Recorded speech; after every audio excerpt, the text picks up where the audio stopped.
In recent years, the overseas business of YIZUMI injection molding machine has grown rapidly. For example, the overseas income of 2021 has increased by 57% comparing to 2020. While the business keeps growing, YIZUMI doesn't forget his commitment of technology innovation and keep investing on the development of the new technologies and processes.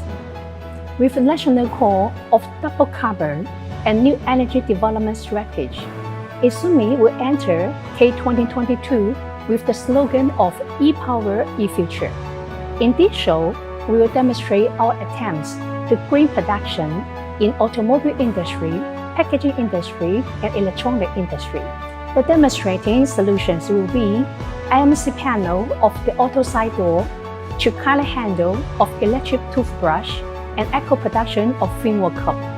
Please come to the booth and explore more with us in K2022. See you!